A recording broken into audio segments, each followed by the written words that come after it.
soalnya ada yang ini aja.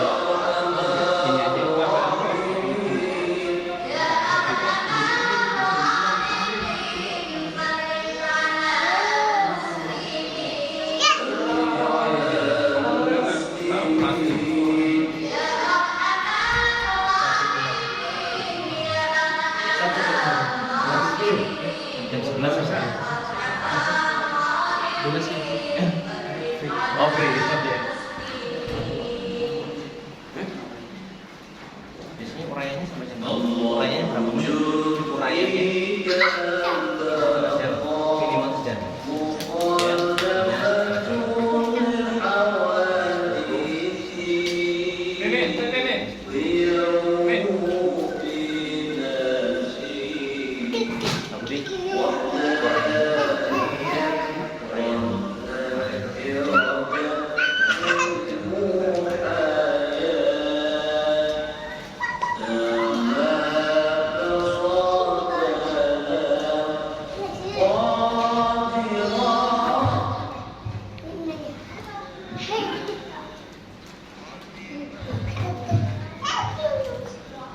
Assalamualaikum warahmatullahi wabarakatuh. Waalaikumsalam warahmatullahi wabarakatuh.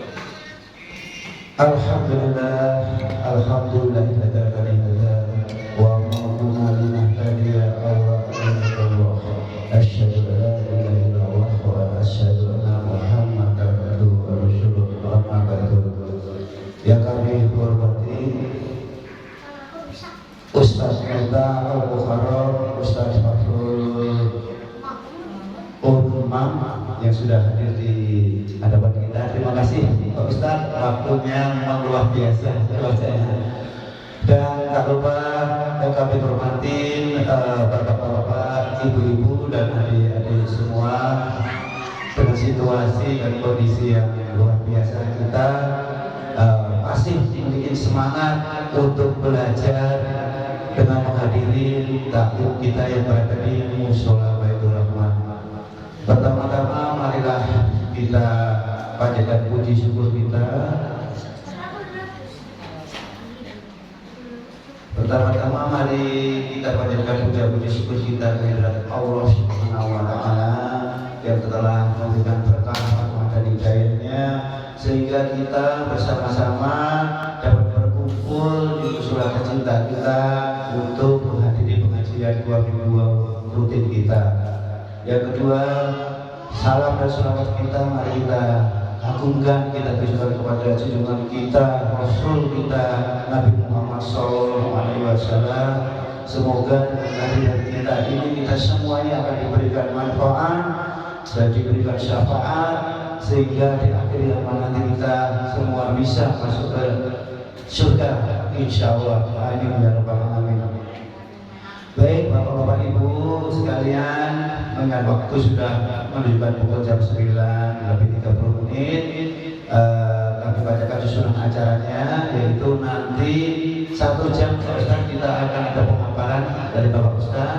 Kemudian 1 jam kita nanti akan ada kita diskusi bersama-sama tanya jawab. Mari bapak-bapak dan ibu-ibu semuanya, kita langsung saja kita akan mendengarkan tausiah dari Bapak Al-Bukhara Ustaz kita, dan nanti setelah 1 jam kita bisa adakan tanya jawab. Untuk itu waktu dan tempat untuk Bapak Ustaz kami persilakan. Silakan Ustaz.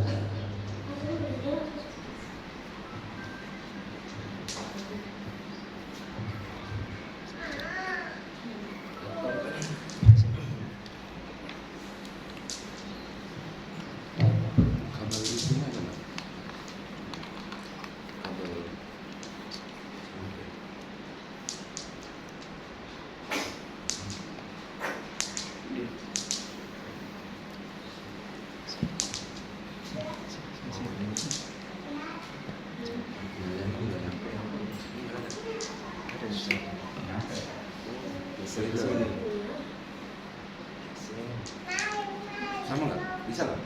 Sama baik. Berubah.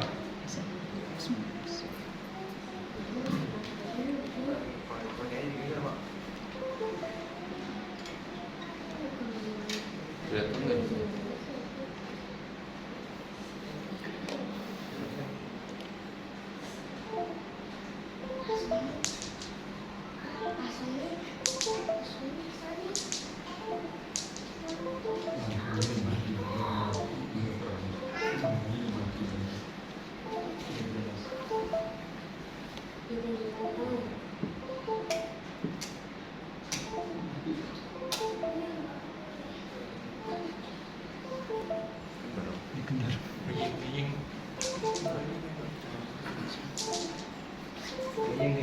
Meying. Ngomongin aja.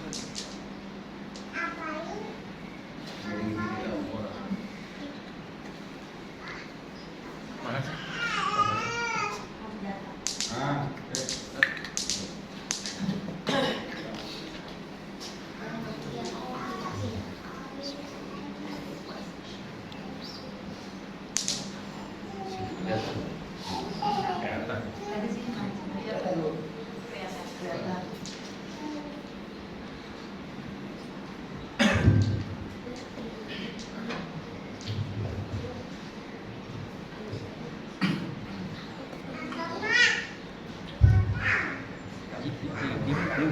Ini aja.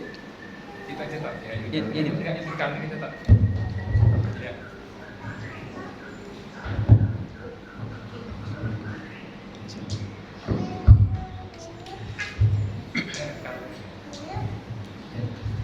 Bismillahirrahmanirrahim. Assalamualaikum warahmatullahi wabarakatuh. Waalaikumsalam warahmatullahi wabarakatuh. Innalhamdulillah nahmaduhu wa nasta'inu wa nastaghfiruh wa na'udzu billahi min shururi anfusina wa min sayyiati a'malina may yahdihillahu fala mudilla lahu wa may yudlil fala hadiya lahu asyhadu an la ilaha illallah wahdahu la syarika lahu wa asyhadu anna Muhammadan abduhu wa rasuluh. Allahumma shalli wa sallim wa barik ala sayyidina Muhammad wa ala alihi wa ashabihi ajma'in. Amma ba'd. Fa rabbi shrah li sadri wa yassir li amri wahlul 'uqdatam min lisani yafqahu qawli. Yang saya hormati Bapak Ketua DKM Mushola Baitur Rahman beserta seluruh pengurus, para asatid serta seluruh jamaah, Bapak-bapak, ibu-ibu dan adik-adik sekalian yang dirahmati Allah SWT. Mengawali pertemuan kita di kesempatan duha yang berberkah ini, mari kita senantiasa merawat rasa syukur kita dan menjadikan pujian hanya kepada Allah SWT, Tuhan kita yang maha mulia, Tuhan kita yang maha terpuji, Tuhan kita yang kebaikannya kepada kita sungguh tidak terhitung jumlahnya, sungguh tidak dapat kita nilai harganya, dan sungguh tidak pernah terputus alirannya.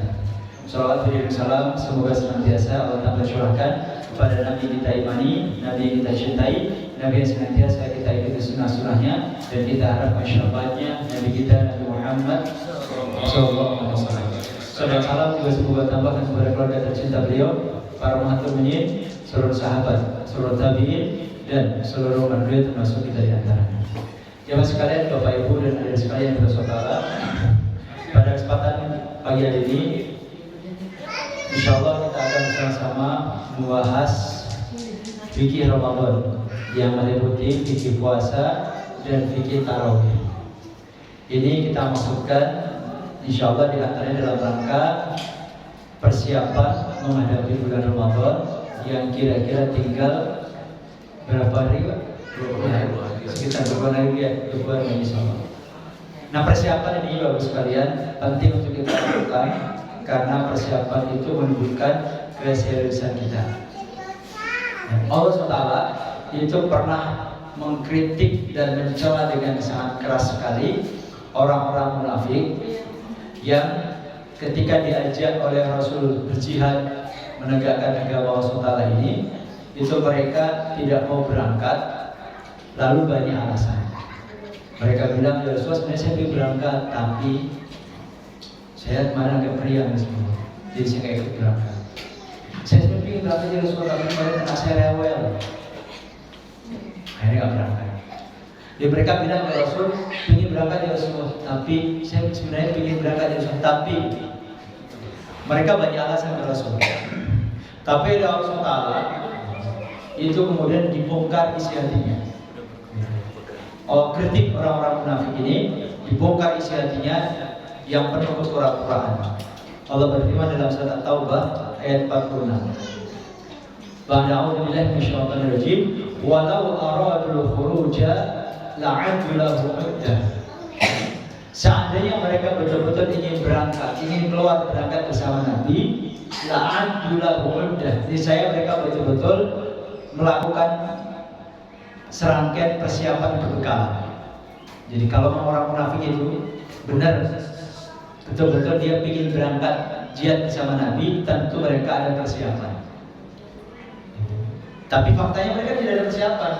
Tapi ngomongnya sebenarnya saya ingin berangkat di Rasulullah, tapi sebenarnya saya ingin ikut jalan Rasulullah, tapi banyak tapinya. Nah kata Allah, kalau mereka betul-betul ingin berangkat, tentu mereka la'anullahu, mereka menyiapkan perbekalan. Tapi faktanya mereka tidak melakukan persiapan. Berarti omongan itu bohongan, cuma sekedar penyampaian alasan. Nah Allah Ta'ala firman-Nya walakin karihullahu bi'adzab. Tapi Allah memang tidak suka keberangkatan orang munafik bersama Nabi. Ya Allah tahu kan isi hati orang munafik kan. Kalau mereka ikut perang bersama Nabi pasti bikin ribet, pasti bikin masalah, malah lalu protes-protes, bikin susah Nabi nanti. Maka Allah tidak suka keberangkatan orang munafik.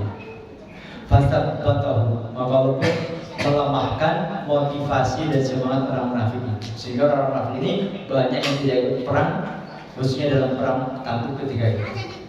Nah, poinnya jemaah sekalian, memang ayat ini itu berkaitan dengan kritik dan celaan Allah kepada orang-orang munafik dalam perang Tabuk.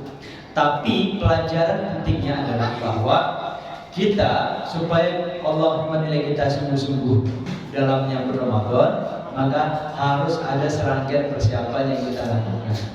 Di antaranya ada persiapan ilmu yang insya Allah kita lakukan pada pagi hari ini. Jadi kita ini membahas fikih puasa, fikih tarawih. Di antara tujuannya adalah membekali diri kita kembali dengan ilmu untuk menghadapi Ramadan nanti. Selain persiapan ilmu yang insya Allah lagi akan kita kaji bersama, juga perlu persiapan rohiyah. Banyak-banyak taubat, kemudian juga harus melatih dan melakukan pemanasan Bapak Ibu sekalian, ibadah-ibadah yang nanti akan kita lakukan selama Ramadan. Itu harus dilatih supaya hari pertama kita sudah siap lahir batin. Jadi misalkan gini, kan kita tahu Ramadan nanti jelas wajib puasa. Nah sebelum tanggal 1 Ramadan dari sekarang, atau bahkan kalau misalkan sejak tanggal 2 Syawal tahun kemarin sampai hari ini ada misalkan di antara Bapak Ibu yang belum pernah puasa sunnah misalnya keluarga, maka niatkan mulai besok untuk puasa sunnah barang sehari 2 hari, entah mau puasa Senin Kamis atau puasa Ayyamul Bid atau puasa sunnah mutlak. Niatkan untuk persiapan menghadapi puasa Ramadan. Kalau ada di antara Bapak Ibu yang sejak malam takbiran tahun kemarin nih, sampai tadi malam ada yang belum pernah qiyamul lail, ada Pak Bu? Yang ada silakan tunjuk tangan dalam hati, angkat tangan dalam hati tapi kalau ada ya, misalnya, maka niatkan mulai nanti malam saya mau qiyamul lail, mau tahajud buat persiapan tarawih. Supaya malam pertama terawih kita udah siap batin. Kemarin udah tahajud berapa kali gitu. Kalau ada di antara Bapak Ibu sekalian yang sejak lebaran tahun kemarin sampai hari ini ada yang belum pernah atau jarang banget tilawah Quran, baca Quran di luar Yasin ya, di luar Yasin atau Al-Kahfi, maka yuk niatkan dari sekarang mulai memperbanyak tilawah Quran supaya nanti Ramadan hari pertama pun kita sudah ready, sudah siap lahir batin. Nah dengan persiapan seperti ini itu menunjukkan kita sungguh-sungguh. Nah kalau para ulama dulu persiapannya itu dari Rajab, Sya'ban, Ramadan puncaknya. Sehingga kata sebagian ulama, Rajab syahrul lizar'i, wa Sya'ban syahrul sakin lizar'i, wa Ramadan syahrul hasad lizar'i. Rajab yang kemarin adalah bulan menanam. Sya'ban, bulan hari ini yang kita masih berada di dalamnya, bulan menyiram atau merawat tanaman. Dan Ramadan adalah bulan memanen tanaman. Lalu kata sebagai ulama, faman lam yazra' fi Rajab wa lam yasqi fi Sya'ban fa kaifa yasudu fi Ramadan. Barang siapa yang tidak merasa tanam di bulan Rajab, juga tidak mengairi dan merawat tanamannya di bulan Sya'ban, bagaimana mungkin dia akan panen di Ramadan? Itu analoginya. Jadi kalau kita ingin panen pahala di bulan Ramadan, ingin meraih ampunan Allah Ta'ala seluas-luasnya di Ramadan, maka harus persiapan. Idealnya mulai Rajab kemarin.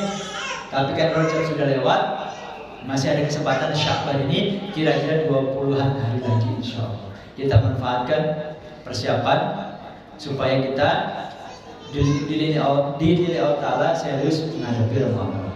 Baik itu persiapan dari sisi rohiyah, dari sisi ibadah. Sekarang persiapan dari sisi ilmu, kita akan merojaah kembali, akan mereview kembali ilmu atau pengetahuan atau tuntunan Nabi terkait dengan ibadah puasa khususnya, dan kalau memungkinkan nanti kita tambah ibadah tarawih.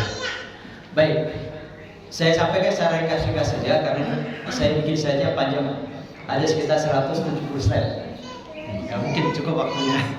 Jadi saya singkat-singkat saja, yang penting-penting saja. Baik, sebagai mukadimah, puasa dalam bahasa Arab disebut dengan kata saum atau siyam. Artinya apa? Menahan. Jadi kata puasa itu secara bahasa artinya adalah menahan. Nah, makna seperti ini itu diantaranya ada dalam firman Allah Subhanahu Wa Taala dalam surat Maryam ayat 26.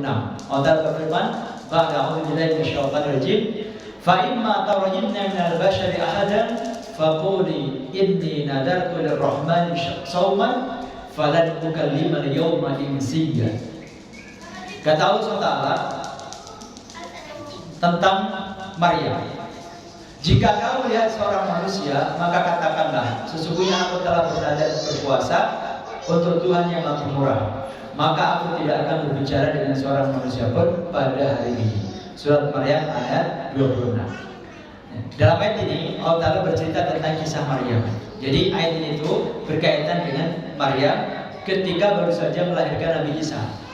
Kita tahu Nabi Isa dilahirkan dari rahim Siti Maryam, seorang wanita solehah, tapi tanpa ayah. Nah, Maryam ketika dapat kabar dari Jibril bahwasanya dia akan hamil dan punya anak, Maryam shock, kaget. Bagaimana mungkin dia yang selama ini itu dikenal sebagai wanita solehah, tidak pernah pacaran, orang tuanya orang tua baik-baik, tiba-tiba dapat kabar akan hamil, punya anak, kan shock, gitu kan? Tapi Allah sudah tetapkan itu menjadi takdir, maka tidak bisa dielakkan, tidak bisa ditolak. Akhirnya Maryam pun hamil, lalu pun melahirkan. Nah, ketika melahirkan bayinya, Maryam pun juga bingung kan? Nanti kalau ditanya orang gimana ngomongnya coba? Akhirnya Allah Ta'ala kali kasih pesan, jika kamu lihat seorang manusia, maksudnya kalau kamu nanti ketemu orang, lalu nanya, Maryam, ini anak siapa? Anak saya. Loh, kamu gimana kok bisa punya anak?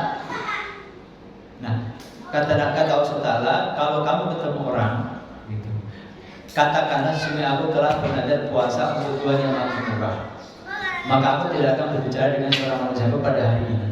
Nah, Allah Ta'ala pesan Maryam, nanti kalau kamu ditanya orang, maka kasih isyarat.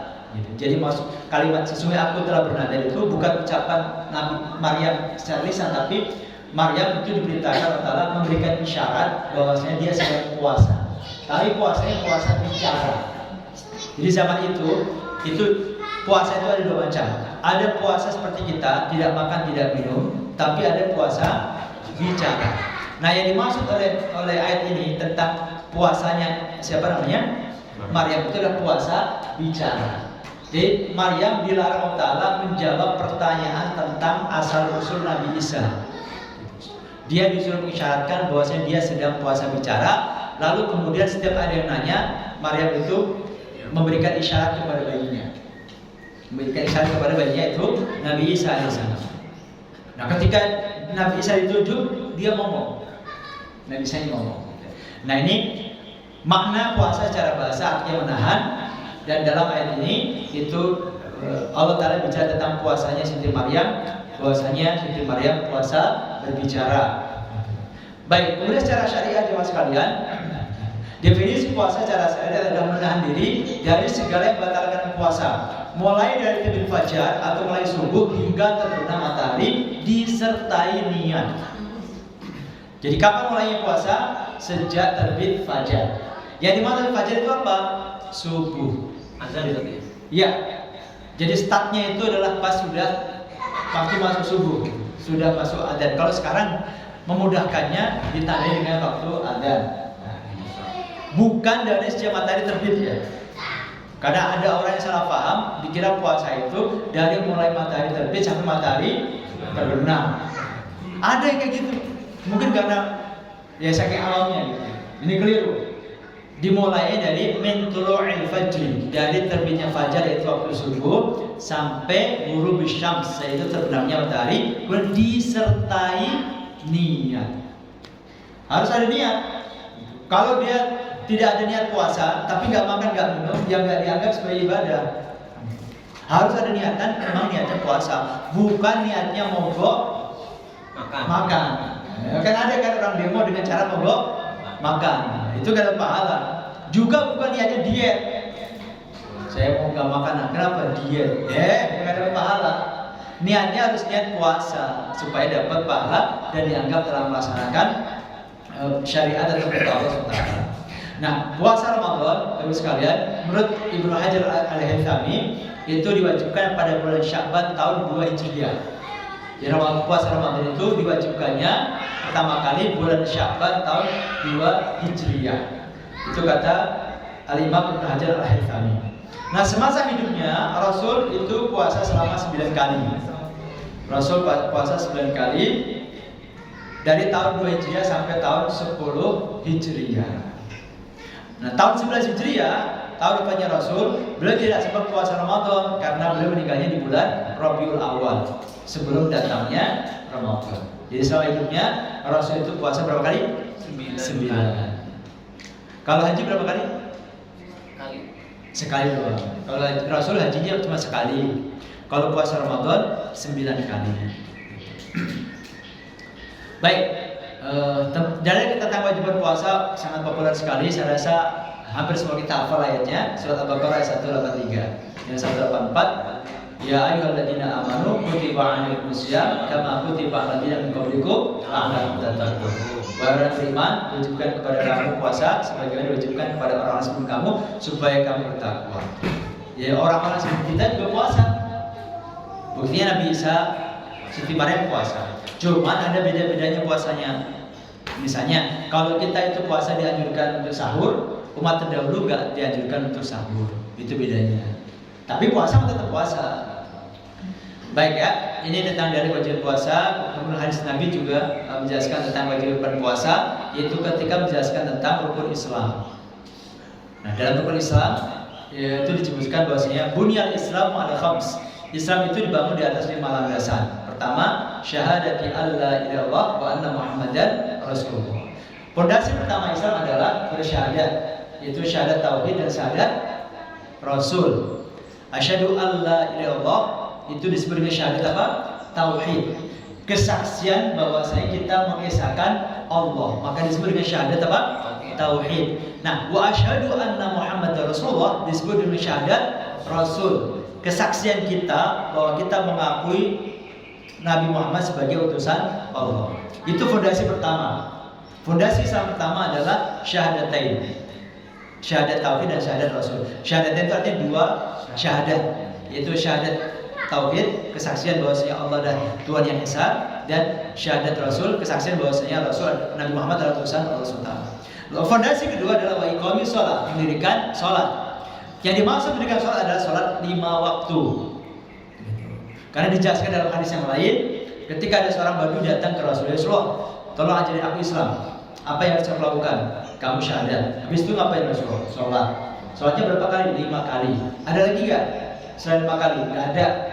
Kecuali kalau kamu mau sunnah tambahan. Jadi Dari situ para ulama sepakat bahwa sholat yang wajib cuma satu macam, yaitu sholat 5 waktu. Yang lainnya selebihnya sholat sunnah semuanya. Semua sholat selain sholat fardu hukumnya adalah sunnah semuanya. Gitu. Kemudian fondasi ketiga adalah wa itaiz zakah, membayar zakat. Ada zakat mal, ada zakat fitrah. Zakat fitrah, insya Allah semua kita sudah paham. Zakat mal ini yang banyak dilupakan. Zakat mal ini banyak dilupakan. Padahal justru zakat mal ini banyak. Nilainya besar. Nilainya lebih besar, jenisnya juga banyak. Banyak yang kurang sadar atau lupa. Yang berikutnya adalah wahajil bait, haji ke Baitullah. Dalam hadis yang lain bagi yang mampu. Kemudian puasa Ramadan. Nah, ini 5 rukun Islam atau 5 fondasi Islam. Syahadatain, mendirikan salat waktu, membayar zakat, menunaikan puasa Ramadan, haji ke Baitullah jika mampu. Nah, jadi dalam hadis tadi disebutkan bahwasanya zakat puasa Ramadan itu adalah bagian dari fondasi Islam atau disebut dengan rukun Islam. Nah, jamaah sekalian Bapak Ibu yang dirahmati Allah, bagaimana hukum orang yang meninggalkan puasa Ramadan tanpa udzur, tanpa alasan yang digunakan oleh syariat? Setelah tahu bahwasanya puasa Ramadan itu wajib, hukumnya wajib, lalu bagaimana orang kalau tidak melaksanakan puasa Ramadan? Nah, ini perlu dirinci. Hukum orang yang tidak puasa Ramadan itu perlu didetailkan atau dirinci. Pertama, jika seseorang mengingkari hukum wajibnya puasa, maka statusnya kafir dan murtad. Ia harus diminta taubat. Jika ia bertaubat, taubatnya diterima. Jika ia tidak mau bertaubat, maka ia harus dibunuh sebagai penegakan had. Ketentuan ini berlaku dengan syarat ia bukan orang yang baru masuk Islam atau orang yang tinggal jauh dari ulama. Di hukum pertama, orang yang tidak puasa Ramadan itu jika dia tidak puasa karena menganggap puasa Ramadan itu tidak wajib, hukumnya apa? Kafir dan murtad dari Islam.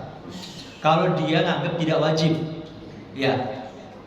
Ada nggak yang nganggap puasa Ramadan wajib? Ya mungkin ada. Mungkin nggak ada. Puasa itu nggak wajib. Aku mah udah makamnya udah. Apa misalkan gitu ya? Nggak perlu puasa. Saya tiap hari juga puasa. Ini sholat. Yang penting sholat. Nah, kalau dia menganggap puasa tidak wajib, itu kata para ulama hukumnya kafir dan murtad. Kenapa? Yang ingkari Quran. Allah Ta'ala bilang, ya ayyuhalladzina amanu kutiba alaikumus syiyam, kan? Wajib kan? So, juga semua ulama sepakat rukun Islam itu ada 5, salah satunya puasa Ramadan. Gak ada ulama yang bilang puasa Ramadan gak wajib, gak ada. Maka kalau ada orang tidak menganggap wajib puasa Ramadan, hukumnya kafir dan murtad. Ia harus diminta taubat. Harus tahu, dijelaskan dulu puasa Ramadan itu wajib, ini dalilnya, ini dari Qurannya, dari hadisnya. Kok kamu bisa ngomong gak wajib gimana? Diajari diskusi dulu, nggak langsung ujuk-ujuk kemudian kamu kafir. Takutnya dia orang yang mungkin baru masuk Islam, gitu ya, atau mungkin nggak pernah ngaji. Nah, jelasin dulu. Kalau dia sudah dijelasin, lalu dia mau tobat, ya sudah dimaafkan. Tapi kalau misalkan dia tidak mau tobat, oh enggak, pokoknya puasa nggak wajib. Ngapain sih makan kalau dilarang-larang? Mau kita cari-cari makan sendiri kok, mau kita sendiri, misalkan gitu ya. Misalnya nih, itu kalau misalnya orang itu hidup di negara yang menerapkan syariat Islam, itu bisa dihukum gara-gara tidak puasa. Itu yang pertama, kalau nganggap tidak wajib. Yang kedua, jika seseorang meninggalkan puasa Ramadan tanpa uzur, namun ia tidak mengingkari hukum wajibnya, maka orang ini disebut sebagai orang yang fasik, bukan yang kafir. Dia ya tahu, kamu tahu yang puasa Ramadan, dia tahu apa wajib. Kok nggak puasa? Males. Misalkan itu lapar kalau puasa. Ya puasa yang lapar.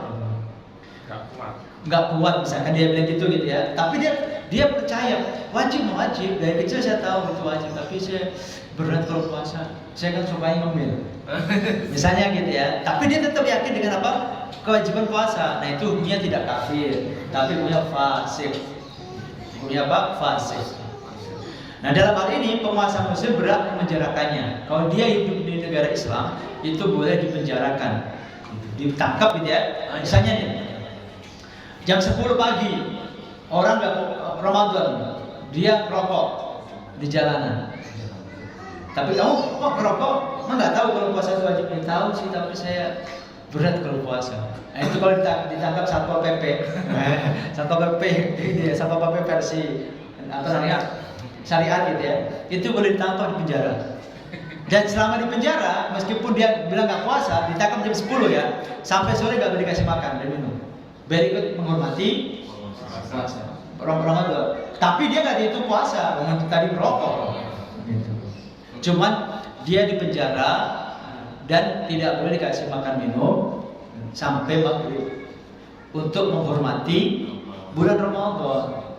Ya biasa suruh puasa, tapi hari itu udah lewat waktunya. Dia udah merokok jam 10 kan udah nggak bisa kan, kayak gitu. Nah hal ini jadi dia nggak dikasih makan minum sampai di siang hari. Hal ini agar puasa tetap dirasakannya dan dilakukannya meskipun hanya sekedar formalitas. Ini sebagaimana disebutkan dalam kitab Fikih Manhaji yang disusun di antara Dr. Mustafa Al-Buwo. Baik, nah syarat wajib puasa, orang yang wajib puasa ini syaratnya. Pertama Islam, kita semuanya Islam, wajib balik, sudah balik. Kalau diantaranya kalau anak laki-laki ditandai dengan mimpi basah, kalau anak perempuan dengan haid, nanti dia sudah balik. Berakal itu artinya waras, bukan orang yang gila. Mampu, berarti kalau dia tidak mampu karena mungkin sakit, gitu ya, berarti tidak wajib. Kemudian mengetahui awal Ramadan. Ini Islam, balik, berakal, mampu dan mengetahui awal Ramadan. Berarti anak kecil, adik-adik kita ini yang di belakang ini. Mungkin belum, ini saya jelas belum ya. Kalau kakak yang pakai baju pink, umurnya udah berapa? Belum kayaknya. Ya, 9 tahun ya. Misalnya dia belum balik, misalkan dia belum balik, memang belum wajib. Misalnya belum balik ya, belum wajib. Cuman orang tuanya sudah diperintahkan untuk mengajarkan puasa sejak anak kecil, sebagaimana sholat. Supaya apa? Pertama, melatih dia itu menjadi kebiasaan sejak kecil. Yang kedua, ikut menghormati Ramadan. Makanya misalkan kita punya anak umur 8 tahun, 7 tahun, 6 tahun, nggak puasa, mama beli es krim dong, misalkan. Entar sore aja deh, nanti mama beliin ya, yang pakai box, gitu. Misalkan. Ditawar-tawar gitu, supaya tidak beli es krim siang hari. Tapi aku mau ya sekarang. Ya sudah, tapi jangan dimakan di luar ya. Meskipun anak kita nggak puasa, sebisa mungkin itu kalau misalkan dia jajan atau makan disuapin misalkan, jangan dibiasakan di luar. Hormati Ramadan. Kalau bukan kita yang menghormati, siapa lagi? Kalau bukan sekarang, Kapan lagi? ini apa-apaan? Kan gitu kan? Gitu. Nah kayak gitu. Jadi meskipun anak kita tidak puasa, misalkan, itu sebisa mungkin kalau makannya di dalam rumah, supaya juga temannya yang mungkin usianya lebih besar, yang umur 10 tahun, 11 yang udah puasa, itu juga tidak terpengaruh oleh anak-anak yang jajan es krim segala macam kan. Karena kalau puasa, apalagi siang-siang panas itu ngeliat semuanya serba enak kan gitu. Nah, apalagi bocah. Nah, supaya kita juga menciptakan suasana syahdu dan khusyuk Ramadan, ini seperti itu. Termasuk ibu-ibu, ibu. Misalkan belanja buat persiapan Ramadan ke pasar tradisional. Kalau ke mall sih nggak terlalu, kan dingin. Tapi kalau ke pasar tradisional kan panas, gerah, capek kan. Lalu kemudian jam 11 loh, haus banget ya. Misalnya gitu. Itu jangan dibiasakan. Kalau memang tidak karena halangan, jangan dibatalkan.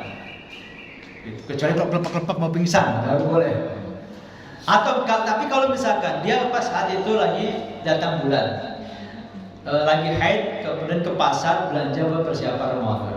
Tengah hari, lapar haus, ngeliat bakso, kayak enak banget gitu ya. Padahal udah biasa makan bakso, tapi godaannya pas Ramadan itu kuat banget. Kalau bisa ditahan, tidak usah jajan bakso di pasar. Kenapa? Supaya suasana Ramadan itu terjaga.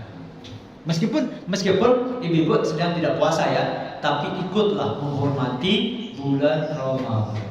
Karena kan orang lain melihatnya ibu itu pakai jilbab tapi enggak puasa.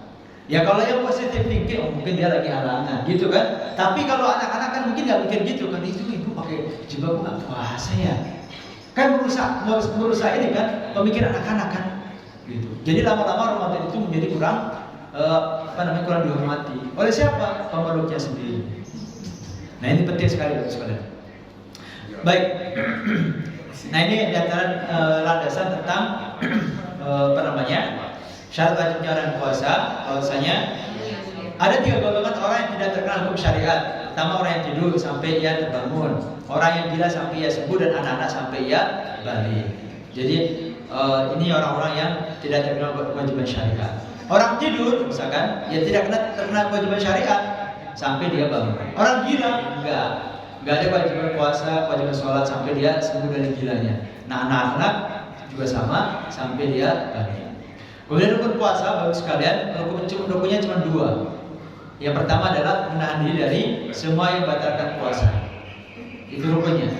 Yang harus dijaga adalah tidak melakukan hal yang membatalkan puasa, makan, minum, hubungan suami istri, itu pertama. Yang kedua ada niatnya. Harus niat. Dan khusus untuk puasa Ramadan, niatnya harus dilakukan sebelum fajar, sebelum subuh.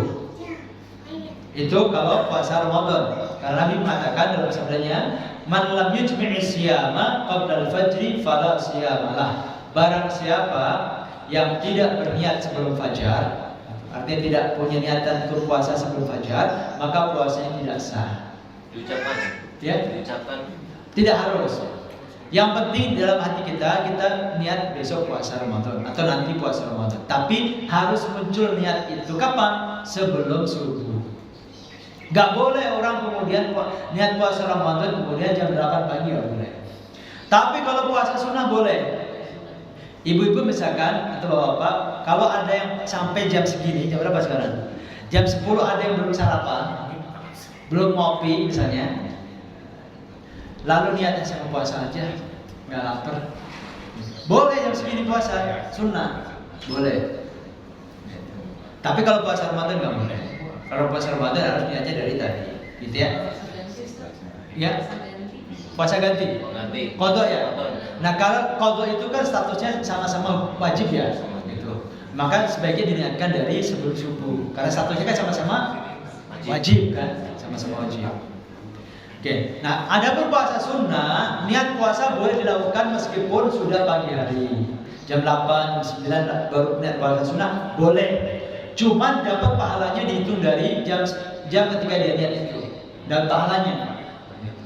Nah ini didasarkan kepada hadis Nabi SAW dari Aisyah. An Aisyah qalat, dakhala alayya Rasulullah SAW data yawmin faqala, hal indakum min syai'? Faqulna la. Faqala fa inni idan sha'im. Summa atana yawman akhar faqulna ya Rasulullah udiya lana haisun.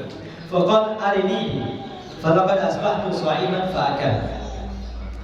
Dari Aisyah radhiyallahu anha yang menuturkan, suatu hari Nabi SAW datang kepadaku dan bertanya.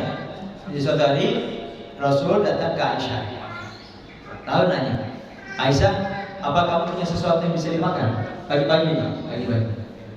Aku, kata Aisyah menjawab, gak ada ya Rasulullah. Di rumah gak ada makanan apa nih? Gorengan juga gak ada. Nasi udah habis. Udah gak ada apa-apa ya Rasulullah. Kata Aisyah. Maka beliau bersabda, ya sudah kalau begitu hari ini aku puasa. Dan Rasul karena rumah gak ada makanan, gak marah-marah. Kamu gimana sih istri? Uang belanja udah habis. Maka gitu. Tapi begitu Aisyah bilang gak ada makanan, Rasul ya sudah kalau bisa puasa.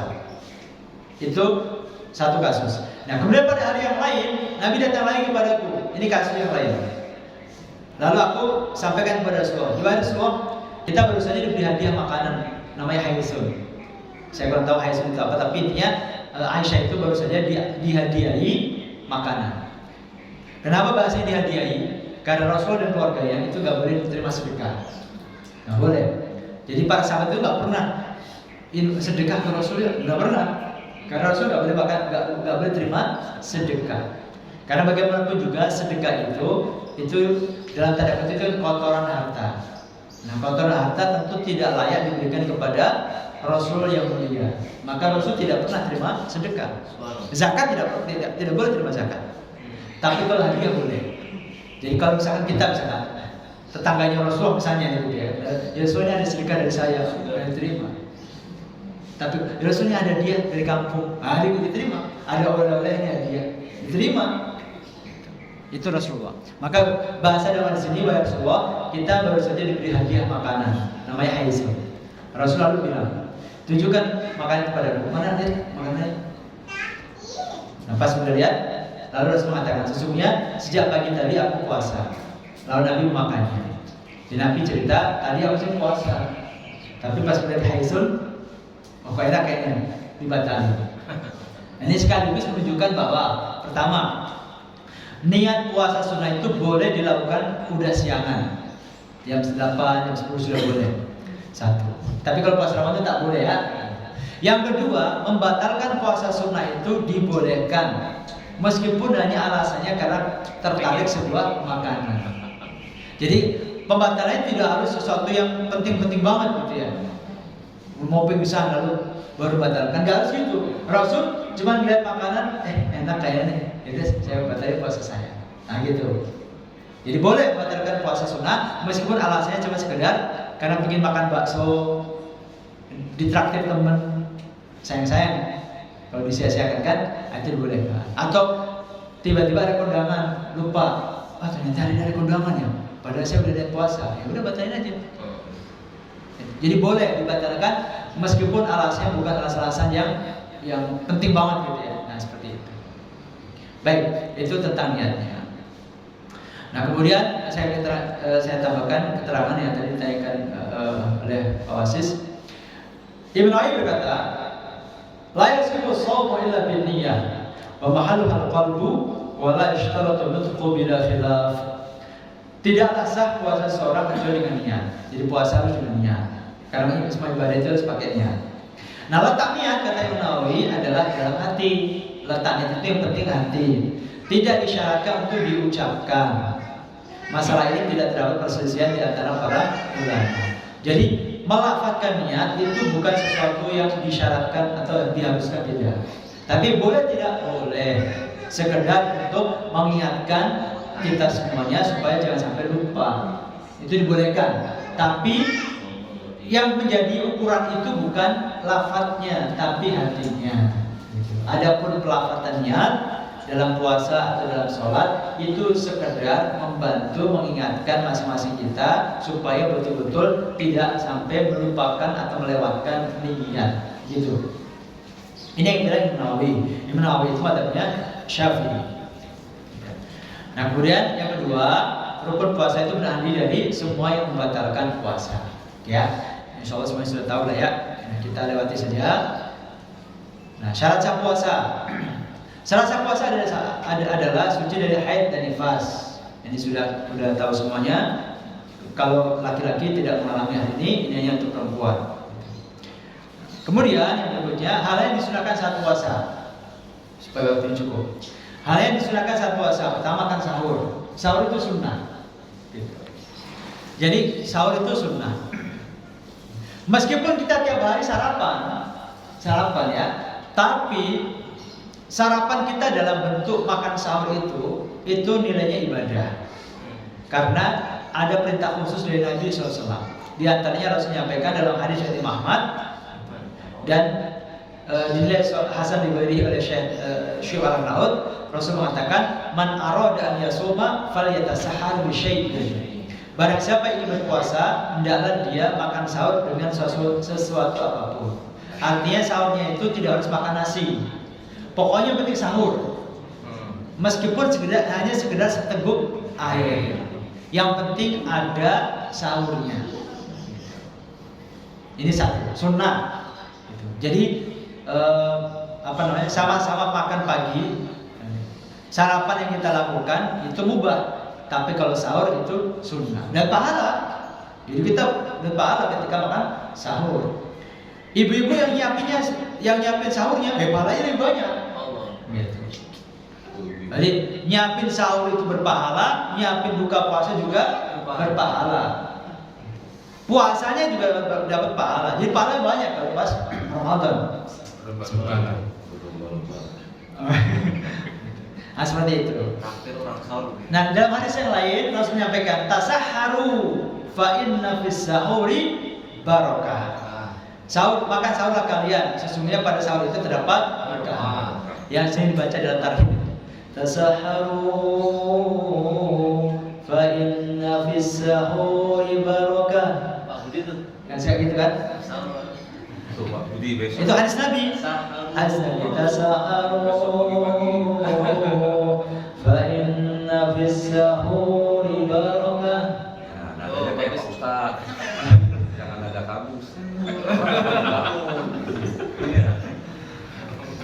sahur kalian semuanya, sesungguhnya dalam makan sahur itu terdapat keberkahan. Di antara bentuk keberkahannya disampaikan Imam Nawawi, dengan kita makan sahur menjadikan kita relatif kuat ketika puasa. Ini sunnah utama. Mau di foto, Bu? Oh, nah itu. Biar semakin mantap. Oh, ternyata hadis Nabi. Hadisnya riwayat Bukhari dan Muslim lagi. Jaminan sahih. Ini sahih banget. Baik ya. Nah, sahur hendaknya tidak ditinggalkan walaupun dengan seteguk air. Kan kalau orang sahur biasanya malas Pak Bu ya. Biasanya kan malas gitu ya, masih pagi gitu. Apalagi anak-anak. Gitu. Anak-anak akan dibangunin. Dek, bangun dek. Malas banget. Termasuk yang sudah dewasa kan sama juga. Kalau sahur kan malas. Tapi kalau buka puasa semangat dan on time kalau buka puasa. Iya. Jam itu kalau puasa Ramadan jam itu ini tepat waktu semua. Ada jam nggak tepat waktu disetel kan gitu. Demi on time dalam buka puasa. Tapi kalau sahur biasanya orang males. Nah, Rasul motivasi sahur itu jangan ditinggalkan meskipun cuma sekedar minum air. Kata Nabi, as-sahuru akluhu barakah, fala tad'uhu walau an yajru'a ahadukum jur'atan min ma. Fa inna Allah 'azza wa jalla wa malaikatahu yusalluna 'alal mutasahhirin. Sahur adalah makanan yang penuh keberkahan. Oleh karena itu jangan kalian meninggalkannya sekalipun hanya dengan minum seteguk air.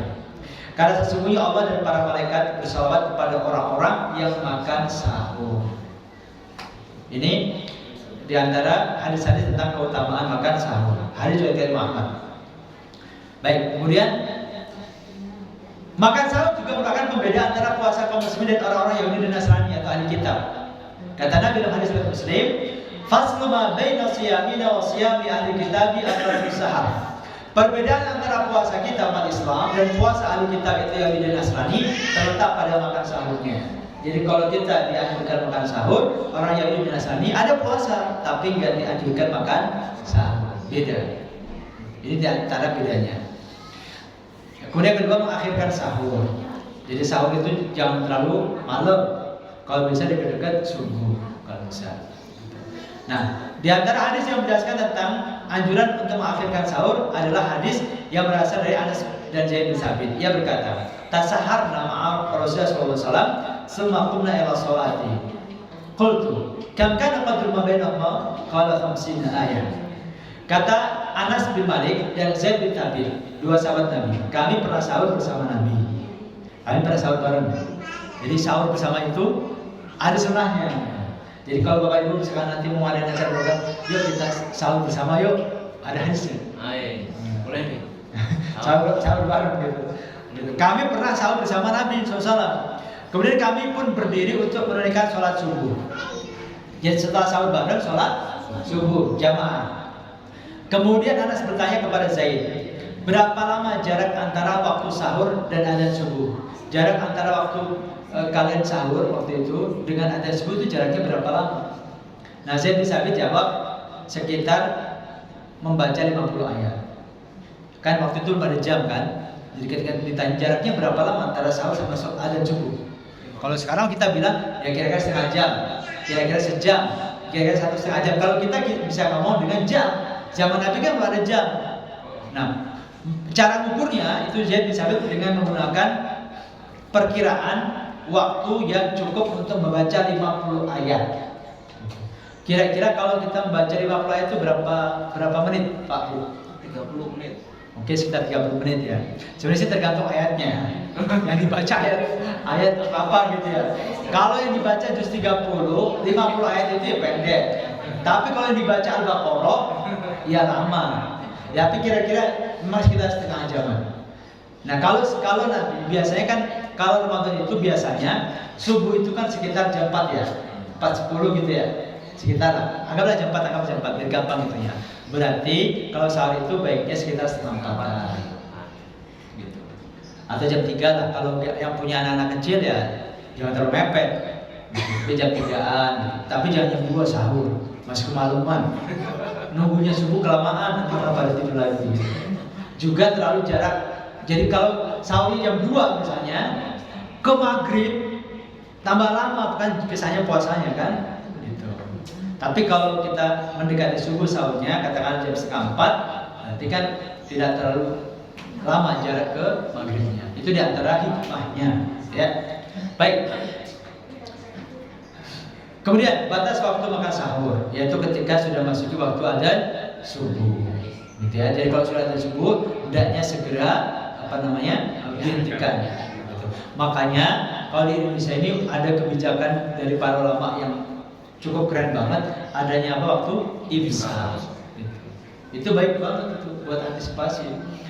Memang sebenarnya diprotes itu imsak itu masih boleh makan, ya tapi itu sebisa mungkin dijadikan sebagai patokan.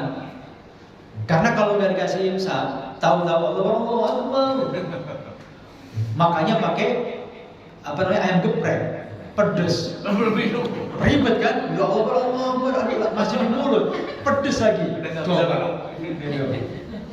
Nah, kalau dikasih imsak kan jadikan imsak masih ada kira-kira 10 menit kan biasanya gitu kan? Udah segera yang di mulut udah selesaikan, minum udah, jangan habisin di piring.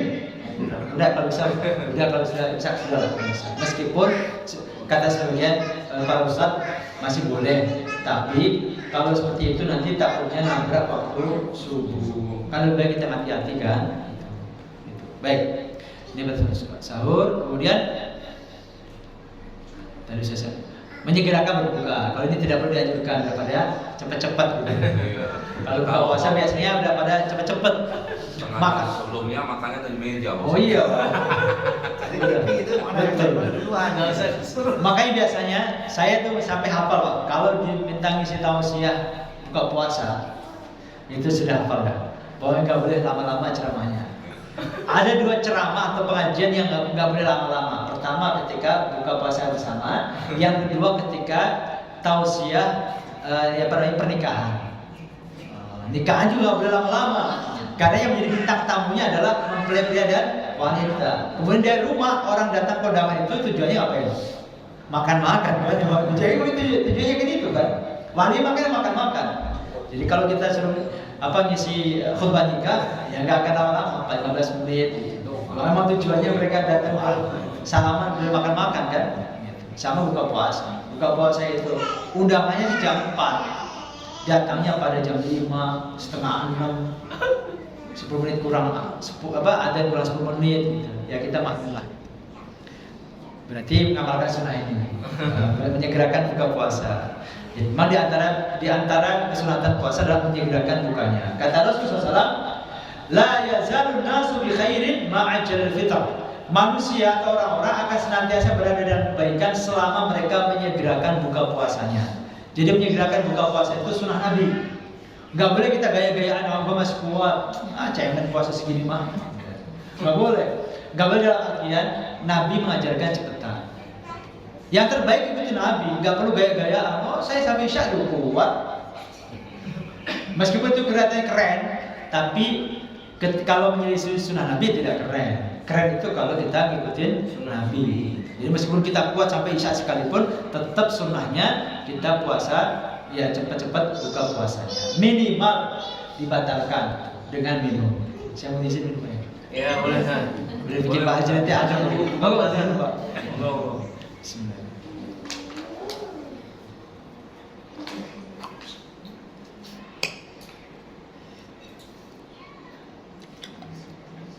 Dalam hadis yang lain disebutkan, umatku akan senantiasa berada di atas sunnahku atau ajaranku selama tidak menunggu munculnya bintang untuk berbuka puasa. Hadis riwayat Ibnu Hibban dan Ibnu Khuzaimah dan dikatakan oleh Syekh Al-Albani sebagai hadis yang sahih. Jadi kita kalau buka puasa nggak boleh kalau sudah malam. Udah muncul bintang berarti kan malam kan baru buka puasa. Kelihatannya keren, nggak keren. Keren itu kalau ikutin Nabi SAW. Baik, yang kedua, yang keempat, di antara sunnah Nabi adalah berbuka dengan kurma. Kalau ada kurma, sekarang kurma banyak sekali. Sekarang udah ramai kan? Gitu. Sebagian ibu mungkin juga sudah ada yang beli kurma. Gitu. Memang itu sunnah Nabi. Gitu.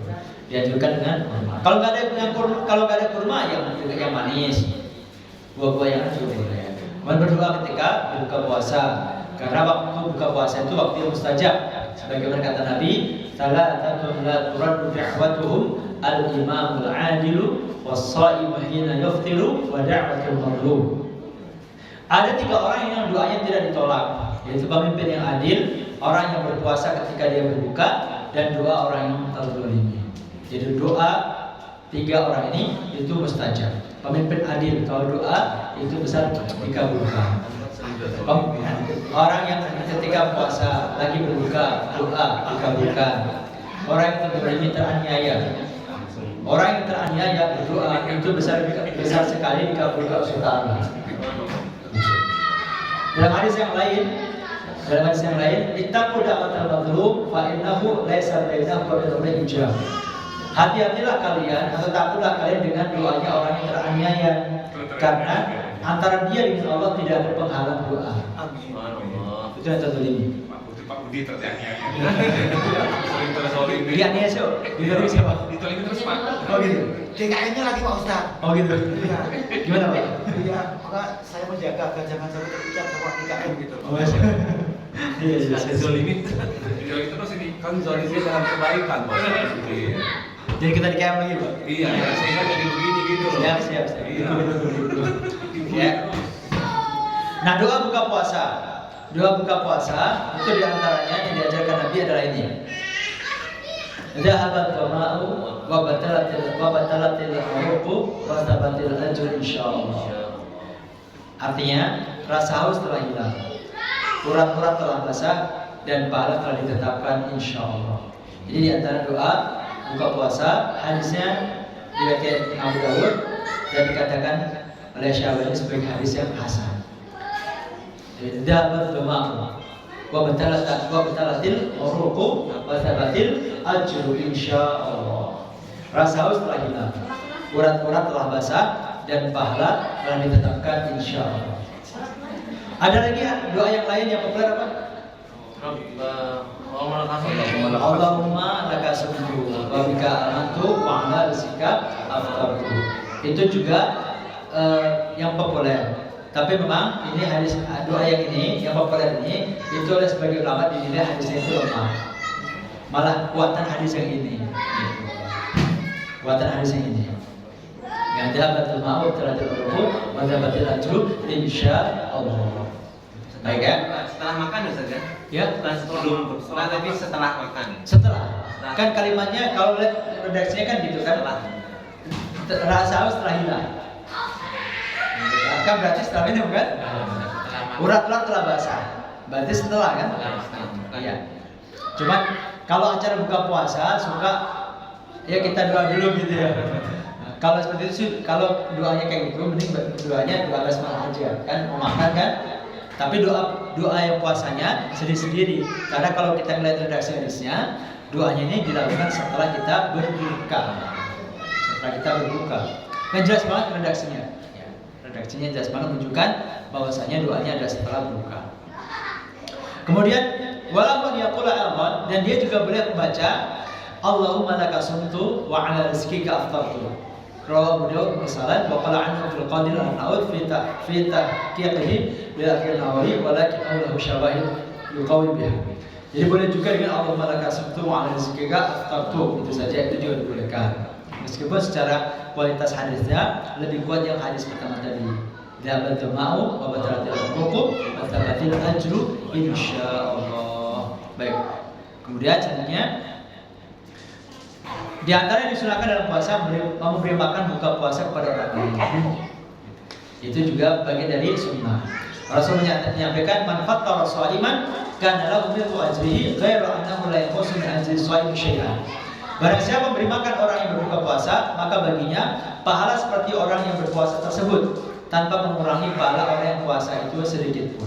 Kita ngasih makan buka puasa, itu berarti pahala kita seorang muslim. Dapat pahala puasa kita sendiri, plus dapat pahala orang lain karena kita ngasih makanan buka puasa. Amin. Makanya biasanya orang banyak yang lomba-lomba ketika ngasih buka puasa. Nah, berikutnya hal yang membatalkan puasa. Apa saja yang membatalkan puasa? Satu, makan minum, udah jelas ya. Kita lewat karena sudah jelas. Yang kedua, muntah dengan sengaja. Muntah dengan sengaja. Kalau nggak sengaja berarti tidak batal. Memang ada orang muntah dengan sengaja, ada. dikorok apa dilogok-logok. Misalkan, nah dia sengaja kan batal. Tapi kalau nggak sengaja perutnya mual. Tadi mungkin sahurnya kebanyakan misalnya, akhirnya jam 6 aduh tegak perutnya mual lalu muntah, itu nggak batal karena nggak sengaja. Tapi kalau mulus-mulus gitu ya, lalu dilogok-logok pakai jari gitu ya, biar muntah gitu ya, anak-anak biar dikira sakit sama orang tuanya, batal kalau itu. Kalau sengaja dimuntahkan batal, tapi kalau nggak sengaja enggak. Hal ini didasarkan kepada hadis Nabi SAW, man dara'ahu qai'un wa huwa sha'imun falaysa 'alaihi qada'un wa in istaqa'a falyaqdi. Barang siapa yang dipaksa muntah sedangkan dia dalam keadaan puasa, maka tidak ada qada baginya. Namun bila dia muntah dengan sengaja, maka wajib baginya membayar qada puasa. Dipaksa muntah itu maksudnya kayak tadi, ada dorongan mual banget dalam perutnya, akhirnya dia muntah. Bukan dipaksa muntah, saya muntah nggak? Muntah gitu. Tapi maksudnya dorongan dari dalam perutnya gitu ya, nggak nyaman, nggak enak, akhirnya mendorong dia muntah. Itu maksudnya dipaksa muntah, maksudnya seperti itu. Bukan disuruh orang lain untuk muntah, bukan. Haid dan nifas. Ini juga sudah jelas ya. Itu membatalkan puasa. Nah, termasuk misalkan udah maghrib ibu-ibu sekalian. Maghrib jam 6 misalnya nih. Jam 6 kurang 10 misalkan ibu-ibu haid, ya batal. Berarti hari itu nggak dihitung sebagai puasa. Kalau di otak banget ya, banget sih ya gitu ya. Ya harus batalin. Dia berarti hari itu belum dihitung sebagai puasa. Gitu ya. Nah, kalau misalkan kasusnya begini, seharian puasa, asar juga tadi sempat sholat asar, lalu kemudian buka puasa kan? Pas mau maghrib mau wudhu, ibu-ibu misalkan baru nyadar, kok ternyata udah ada darah. Tapi taunya pas mau wudhu maghrib. Dari tadi asar belum keluar darah, gitu ya. Taunya keluar darah pas mau sholat maghrib. Pertanyaannya, puasa hari itu dihitung atau tidak? Dihitung tidak? Yang partai itu yang mana? Ibu masih suka gitu nggak ya? Iya tahu. Ya, dihitung tidak? Dihitung. Ya, karena kan tahunya tadi puasa. Sedangkan kan tidak tahu mulainya kapan keluar darahnya kan? Kan bisa saja memang keluar darahnya pas tadi setelah maghrib. Bisa dipahami ya? Contoh kasusnya bisa dipahami ya? Gitu. Kalau misalkan keluar darahnya jelas maghrib kurang 10 menit, maghrib jam 6, sip. Maghrib jam 6. Ada ibu-ibu keluar darah haid jam 6 kurang 10. Maka ini sepakat, berarti puasa hari itu tidak terhitung. Sepakat ya? Jelas ya? Jelas. Kok saya jawab sendiri sih? Lebih jelas ya? Jelas, entah. Jadi kita kan mantap. Jelas. Nah, tapi kalau misalnya tadi zuhur sholat zuhur, asar ya sholat asar, nggak ada darah keluar, udah akhir aktivitas nyampe buka puasa sampai ada maghrib, ikut buka puasa. Setelah buka puasa kira-kira jam setengah 7 misalkan wudhu. Pas wudhu ternyata baru tahu keluar darah. Nah puasa hari itu tetap dihitung sah. Tetap dihitung sah. Kenapa? Karena yang jelas pasti kan memang status suci kan gitu. Sedangkan status kapan keluar darah aja kan nggak jelas. Gitu. Maka yang puasa hari itu tetap dihitung sebagai puasa yang sah. Gitu. Siap ya? Oke. Baik, itu yang ketiga, haid dan nifas. Yang keempat, keluar mani dengan sengaja. Orang dengan sengaja mengeluarkan sperma itu hukumnya membatalkan puasa. Sengaja ya. Sengaja itu macam-macam. Sekali lagi ini bukan ngomong jorok tapi ngomong hukum ya. Orang misalkan onani atau masturbasi membatalkan puasa kalau sampai keluar sperma. Tidak pakai onani atau masturbasi, tapi dia dengan sengaja melihat gambar-gambar porno, terus bolak-balik. Itu kalau sampai keluar sperma batal. Tapi kalau sekedar dia nggak sengaja melihat sekilas doang, sekilas doang, lalu kemudian keluar sperma, tidak batal. Karena melihatnya cuma sekali. Tapi kalau melihatnya berkali-kali, batal. Itu dihukumi seperti sengaja. Bisa dipahami Pak ya? Seperti itu. Nah, Nabi bersabda, "Yatruku ta'amahu wa syarabahu wa syahwatahu min ajli." Allah telah berfirman, ketika berpuasa ia meninggalkan makan, minum dan syahwatnya karena aku. Hadis riwayat Bukhari. Nah, mengeluarkan mani dengan sengaja termasuk syahwat, sehingga termasuk pembatal puasa sebagaimana makan dan minum. Kemudian kasus yang lain, jika seorang mencium istri dan keluar mani, puasanya batal. Namun jika tidak keluar mani, puasanya tidak batal. Adapun jika sekali memandang istri lalu keluar mani, puasanya tidak batal. Sedangkan jika sampai berulang kali memandangnya lalu keluar mani, maka puasanya batal. Melihat istri sendiri, kalau cuma sekali lalu keluar mani, tidak batal. Karena pandangan sekali itu dimaafkan. Tapi kalau melihatnya berkali-kali, itu seperti orang sengaja mengeluarkan sperma, itu hukumnya batal. Gitu ya. Oke, kemudian yang kelima, termasuk yang membatalkan puasa juga adalah berniat membatalkan puasa. Niat tuh. Kita puasa, kita sedang puasa Ramadan, lalu saya mau batalkan. Berarti kan niat kan? Belum makan minum, tapi dengan mengatakan saya mau batalkan puasa saya. Udah niatan ya, niatan. Bukan lintasan pikiran ya. Bedakan niat sama lintasan pikiran. Kalau lintasan pikiran tuh gini. Aduh, apa banget ya? Kuat gak ya? Apa saya batalin ya? Nah, kalau gini itu berarti belum niat, baru mempertimbangkan membatalkan atau tidak. Kita sapa, kita pulang kampung, misalkan akhir Ramadan pulang kampung. Berangkatnya misalkan katakanlah sebelum subuh, ya sebelum subuh berangkat. Pas jam 11 di jalan tuh, pulang aja, batalin apa enggak ya? Kan baru mempertimbangkan kan? Nah kalau ini belum.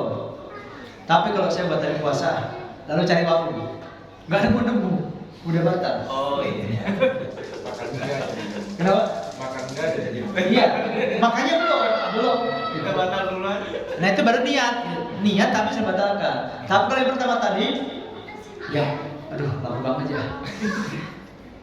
Puasa lanjutin apa enggak ya? Nah, kalau itu kan itu belum niat kan, baru pertimbangkan. Karena kan memang orang safar itu kan boleh tidak puasa. Mana lebih baik orang yang safar, puasa atau tidak puasa? Tergantung kondisi masing-masing. Kalau kita misalkan nyetir sendiri, lalu kita puasa. Kalau dengan kita puasa itu tidak ngaruh apa-apa, nyetir lancar macam-macam, nggak khawatir ngantuk lalu nggak bisa ngopi, pokoknya nggak ada masalah, maka tetap puasa lebih baik. Kenapa? Karena berarti kewajibannya segera selesai. Nggak perlu kodok nanti kan? Tapi kalau dengan puasa itu kita jadi nyetirnya nggak konsen gitu ya, itu lebih baik kita tidak puasa. Nanti dikodok di luar Ramadan. Bahkan bisa wajib tidak puasa kalau misalnya dengan puasa itu kita ngantuk berat dan membahayakan keselamatan diri dan penumpang, itu wajib tidak puasa karena resikonya nyawa. Lebih baik tidak, bukan lebih baik lagi kalau itu harus tidak puasa. Kalau nggak mau puasa jadi sopir deh kalau pulang. Ajib loh. Mantap. Seperti itu ya. Jadi kalau orang safar itu tentang keutamaan puasa dan tidak dia puasanya itu tergantung masing-masing, kesehatan masing-masing. Ya. Baik. Ayat ke-6, hubungan suami istri. Ini sudah jelas sekali, itu membatalkan puasa. Berikutnya, hal-hal yang ditoleransi ketika puasa. Terakhir ya, ada 11. Yang terakhirnya nanti tanya jawab saja kalau ada yang tanyakan. Ya cukup waktunya sudah. Hal-hal yang ditoleransi ketika puasa. Kalau yang tadi itu yang jelas membatalkan. Kalau yang ini itu sesuatu yang terkadang menjadi polemik, batal apa enggak ya. Nah ternyata oleh syariat itu ditoleransi. Apa saja yang ditoleransi artinya tidak apa-apa ya. Kalau tadi jelas membatalkan, kalau ini tidak membatalkan.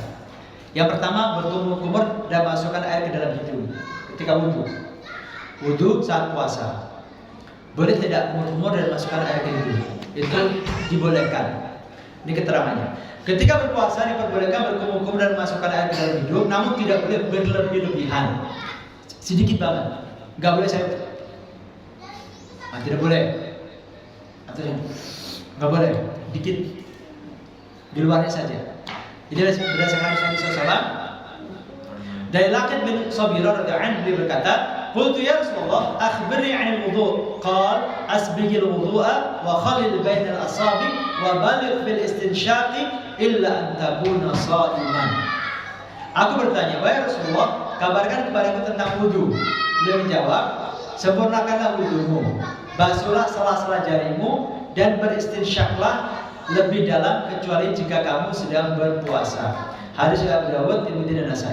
Jadi seorang sahabat tanya tentang tata cara wudu. Di antara yang diajarkan Rasul, di antaranya ya, ini hadisnya potongan, yaitu sempurnakan wudu, basuh sela-sela jarimu. Jadi di antara sunnah wudu adalah ketika kita cuci tangan itu ini apa, sela-sela jari dibersihin. Kemudian kata Nabi SAW, beristinsyaqlah. Istinsyak itu menghirup air ke hidung. Kata Rasul, beristinsyaqlah lebih dalam, maksudnya tarik ke dalam, kecuali kalau kamu sedang puasa. Jadi kecuali kalau kamu sedang puasa, itu maksudnya adalah kalau kamu sedang puasa boleh, tapi jangan dalam-dalam. Di antara yang disampaikan Ibnu Taimiyah sebagai berikut: Ammal madmadatu wal istinsyaqu fa mashru'an lis-shaim bi ittifaqil ulama. Wa kana Nabi sallallahu alaihi wasallam wa sahabatu yatamadmaduna wa yastanshiquna ma'as-shawm. Lakin qala lil-Laqit bin Sabirah wa balik fil istinsyaqi lan takuna shaiman fanahahu 'an al-balaghat la 'an al-istinsyaq. Kata Ibnu Taimiyah, adapun berkumur-kumur dan beristinsyak, menghirup air ke hidung, keduanya disyariatkan atau dibolehkan bagi orang yang berpuasa, dan ini disepakati oleh para ulama. Disepakati kebolehannya kumur dan masukkan air ke hidung. Nabi dan para sahabat juga kumur-kumur dan beristinsyak ketika berpuasa. Tapi Nabi mengatakan kepada Laqit bin Sabirah, bersungguh-sungguhlah dalam istinsyak atau menghirup air ke hidung, kecuali jika kamu berpuasa. Yang dilarang di sini adalah berlebih-lebihan, bukan menghirup airnya. Jadi bersungguh-sungguhlah kamu dalam menghirup air ke hidung, kecuali kalau lagi puasa. Maksud dari kecuali lagi puasa itu tetap boleh, cuma jangan terlalu dalam. Jadi ini masuk kategori apa? Ditoleransi. Yang kedua, bersiwak. Bersiwak atau gosok gigi dengan kayu siwak selama puasa termasuk yang dibolehkan.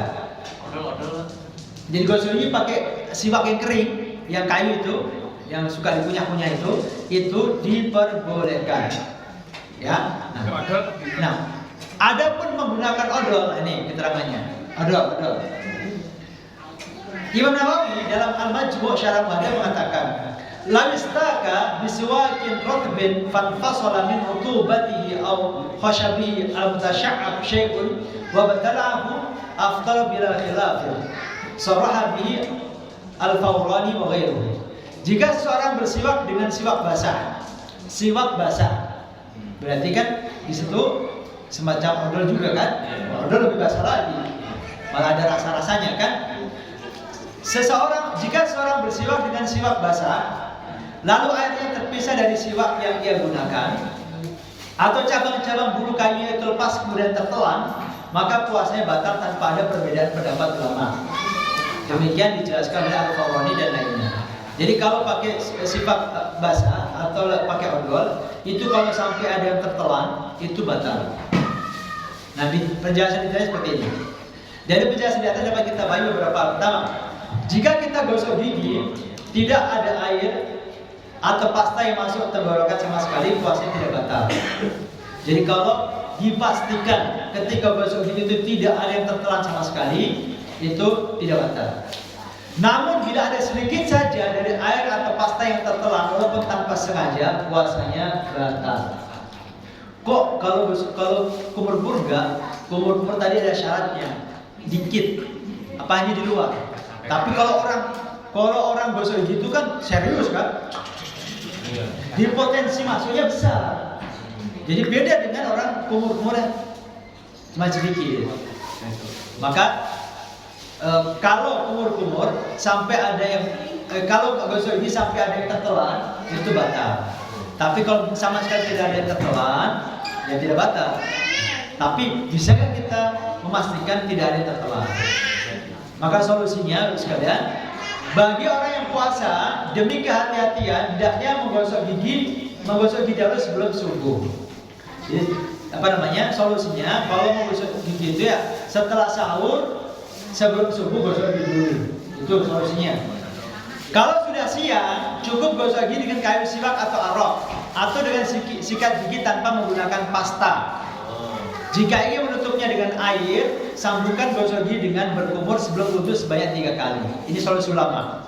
Jadi solusinya perhatikan Bapak sekalian. Pertama, kalau bisa gosok giginya yang pakai odol itu dilakukan sebelum subuh. Udah aman. Mau ditelan semuanya boleh. Misalnya gitu kan, mau ditelan sama odol juga boleh. Yang penting sikatnya jangan. Itu satu. Yang kedua, kalau gosok giginya sudah siang, artinya sudah pada subuh, gitu, maka usahakan kalau gosok giginya pakai siwak kering, yang kayu juga, yang kayu. Atau kalau nggak biasa pakai itu, tetap pakai siwak biasa, gitu, maka tidak usah pakai odol. Lalu ketika siwaknya ketika nanti kumurnya barengkan dengan kumur ketika kita wudhu, paham ya? Jadi kita gosok sikatnya dibasahin, buat gosok, udah kan? Kemudian kita kan kumur nih, karena habis sikat kumur kan. Nah kumurnya ini niatkan sekaligus kumur wudhu, nah gitu. Kan kumur wudhu boleh tadi kan? Ya. Nah seperti itu. Tapi tetap dijaga supaya tidak masuk. Maka kumurnya juga jangan terlalu dalam. Nah, ini kita tambahan dari Syekh Utsaimin. Ada menyikat gigi menggunakan pasta gigi yang tentunya memiliki rasa menyegarkan dan beraroma, maka sebaiknya tidak dilakukan ketika berpuasa. Karena siwak tentu saja berbeda dengan pasta gigi yang beraroma. Siwak yang kering itu kan beda kalau dibandingkan dengan yang pasta gigi. Kalau pakai pasta gigi terlalu riskan. Jelas-jelas kan rasanya ada minyak gitu kan, seger kan gitu. Enak. Ada rasa jeruk Ustaz. Ada rasa jeruk. Oke, baik. Nah gimana kalau ini persen lain ya, menghirup inhaler atau minyak angin, masuk angin, lalu kita ngirup minyak kayu putih, batal nggak? Batal atau tidak? Nah, ini penjelasannya. Menghirup aroma uap itu tidak batalkan puasa. Minyak angin, apa lagi? Ya itu lah pakai parfum, tidak batalkan puasa. Syekh Abdurrahman Ba'lawi dalam Bughayatul Mustarsyidin mengatakan, la yadurru wusul rih bisyammi wa kada min al-fammi ka raihatil bukhuri aw ghairihi bil jawfi wa in ta'ammadahu li'annahu laysa 'ainan.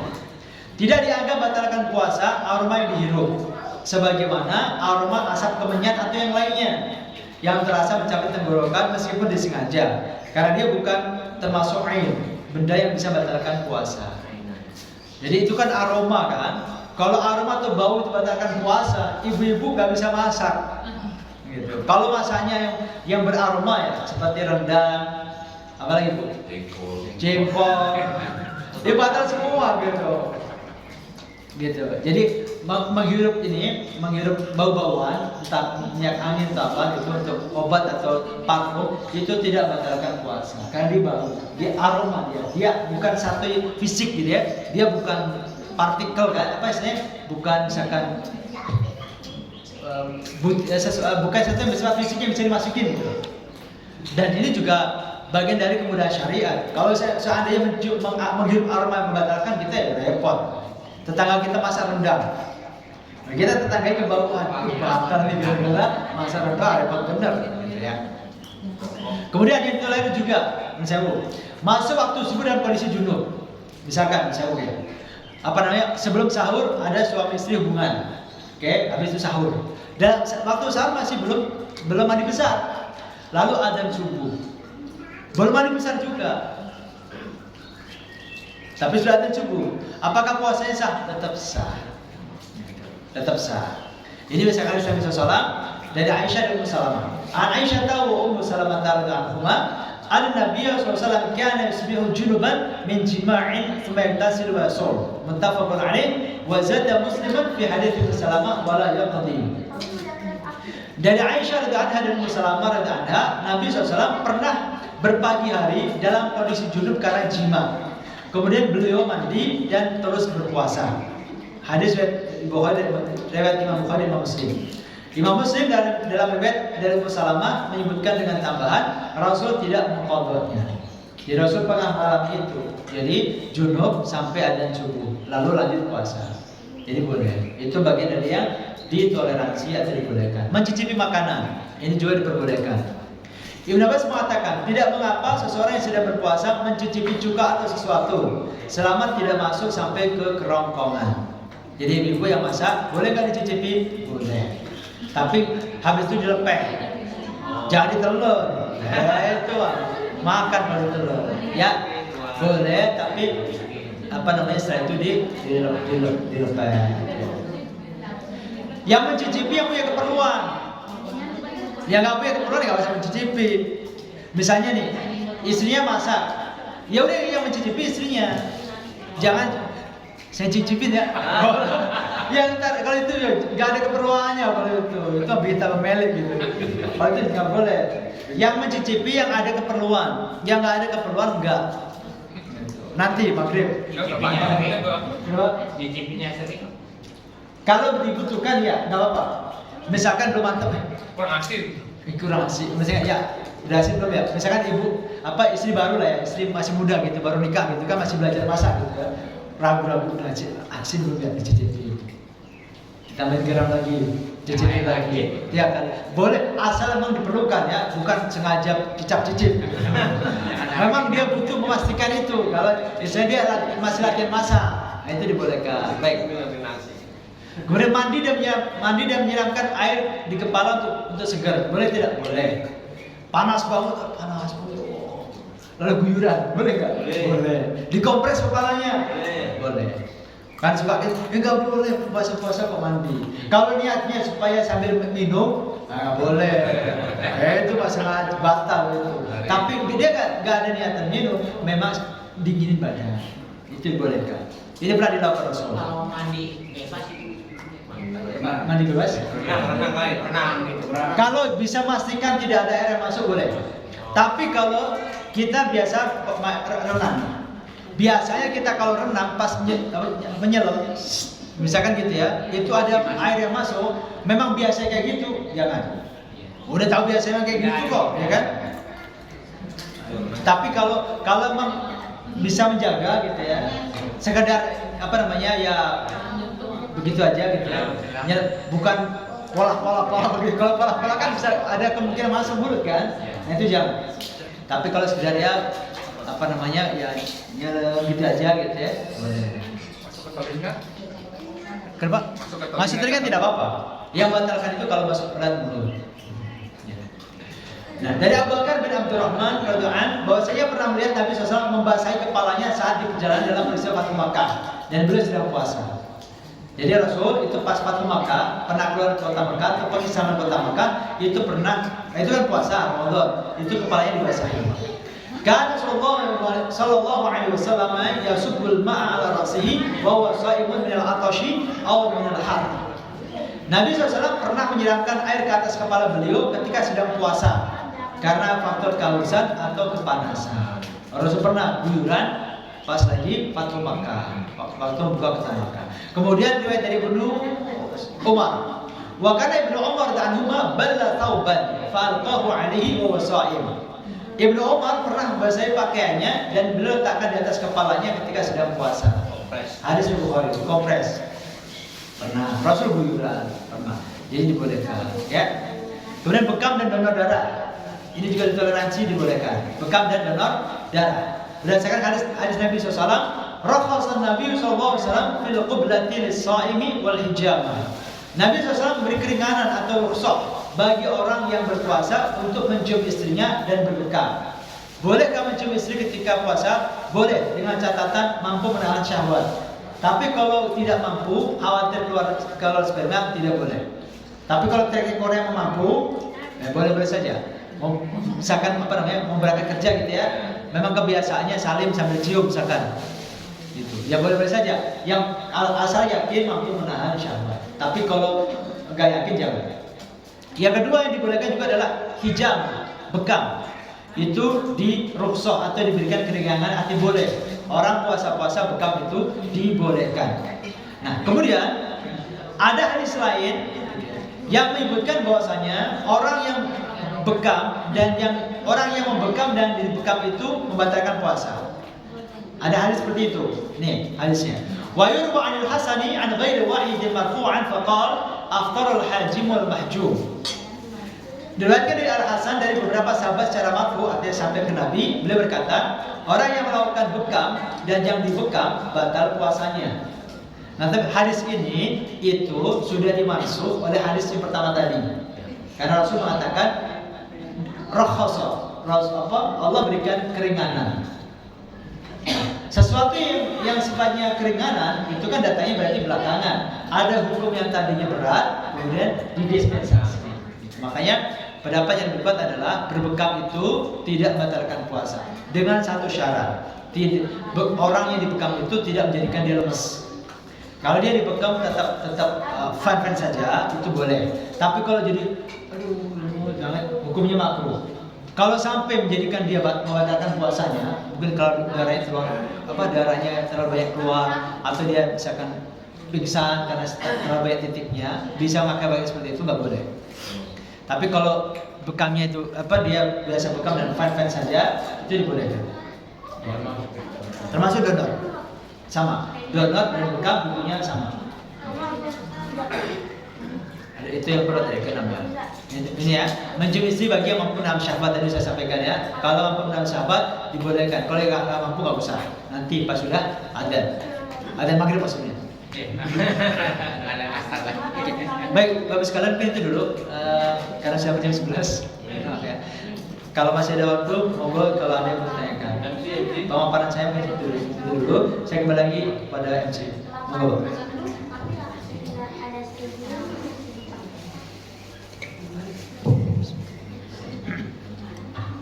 Alhamdulillah, terima kasih Bapak Ustaz kita Bapak Fatul Umam LC SPJI. Semoga pemaparan beliau memberikan kita pemahaman yang mungkin banyak perlu kita pahami sehingga kita nanti akan lebih siap dalam menyambut bulan Ramadan insyaallah. Untuk memperjelas lagi mungkin ada hal-hal yang mungkin belum sempat disampaikan oleh Bapak Ustaz kita. Untuk itu ajak kita bersama-sama untuk berdiskusi agar kita buka. Untuk itu waktu dan tempat bagi bapak-bapak ataupun ibu-ibu untuk bertanya kepada Bapak Ustaz, kami persilahkan. Monggo silahkan Bapak atau Ibu yang ingin menyampaikan pertanyaan-pertanyaan yang mungkin dalam prakteknya itu belum jelas, silahkan. Silakan Pak Haji Mahir.